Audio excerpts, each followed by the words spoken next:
4 वर्ग और 4 चरण। विष्णु का अनुसरण करने का सबसे महत्वपूर्ण तरीका शास्त्रों पवित्र ग्रंथों में निर्धारित 4 वर्गों वर्ण के कानून और 4 चरणों आश्रम के कानून का पालन करना है। 4 वर्ग हैं ब्राह्मण, क्षत्रिय, वैश्य और शूद्र। दान देना, यज्ञों द्वारा देवताओं की पूजा करना और वेदों का अध्ययन करना ब्राह्मण का कर्तव्य है। उन्हें सभी जीवित प्राणियों के साथ अच्छा व्यवहार करना चाहिए और किसी को नुकसान नहीं पहुंचाना चाहिए। एक ब्राह्मण के लिए सबसे महत्वपूर्ण धन दूसरों की मित्रता है। क्षत्रिय को ब्राह्मणों को दान देना चाहिए, अध्ययन करना चाहिए और विष्णु के लिए यज्ञ करना चाहिए। लेकिन उनका सबसे महत्वपूर्ण कर्तव्य पृथ्वी की रक्षा के लिए हथियार उठाना है। राजा का कर्तव्य दुष्टों को दंड देना और सज्जनों की रक्षा करना है।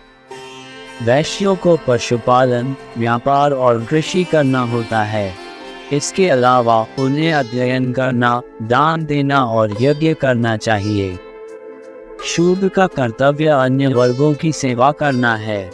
यदि इसके माध्यम से जीविका चलाना असंभव हो तो शूद्र व्यापार या हस्तशिल्प के माध्यम से जीविकोपार्जन कर सकता है। चारों वर्णों के सामान्य कर्तव्य हैं दया, स्वच्छता, परिश्रम, सत्यवादिता, मित्रता और कष्ट सहन करने की क्षमता। यदि किसी कारण से कोई ब्राह्मण निर्धारित तरीकों से आजीविका नहीं कमा सकता है तो वह हथियार उठा सकता है और क्षत्रिय के कर्तव्यों का पालन कर सकता है, अथवा वह कृषि, पशुपालन अथवा व्यापार कर सकता है। एक क्षत्रिय कृषि, पशुपालन या व्यापार भी कर सकता है, लेकिन एक ब्राह्मण या क्षत्रिय को कभी भी शूद्र के कर्तव्यों का पालन नहीं करना चाहिए।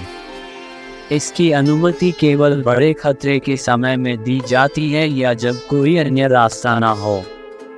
सभी को ये सुनिश्चित करना चाहिए कि चारों वर्गों के कर्तव्य आपस में न मिलें। आश्रमों में से पहला है ब्रह्मचर्य विद्यार्थी जीवन। जनेऊ धारण करने के बाद पुत्र को अपने गुरु के घर वेद सीखने के लिए भेजना चाहिए। वहाँ वह साफ सुथरा जीवन व्यतीत करेंगे और रीति रिवाजों पर ध्यान देंगे। वह अपने गुरु की सेवा करेगा और वेदों का अध्ययन करेगा। सुबह और शाम को वह सूर्य और अग्नि की प्रार्थना करेगा और प्रार्थना समाप्त होने के बाद अपने शिक्षक को प्रणाम करेगा। गुरु के बैठने के बाद ही शिष्य बैठेगा और गुरु के चलने के बाद ही वह चलेगा। वह कभी भी अपने गुरु का विरोध नहीं करेगा।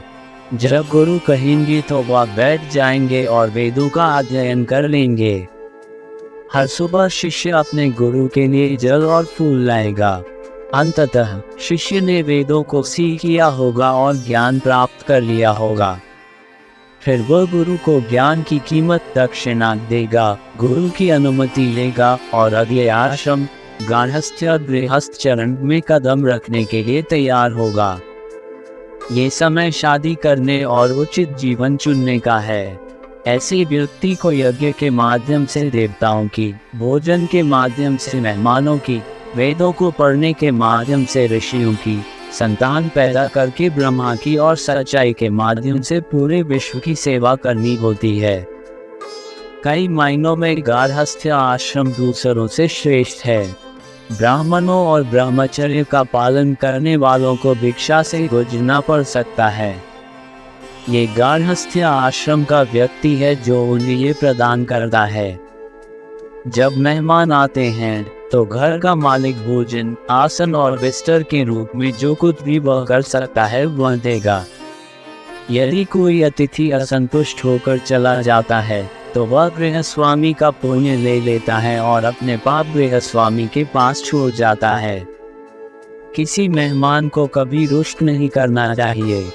एक व्यक्ति गृहस्थ के रूप में पूर्ण जीवन जीने के बाद वनवासी चरण वानप्रस्थ में आगे बढ़ सकता है।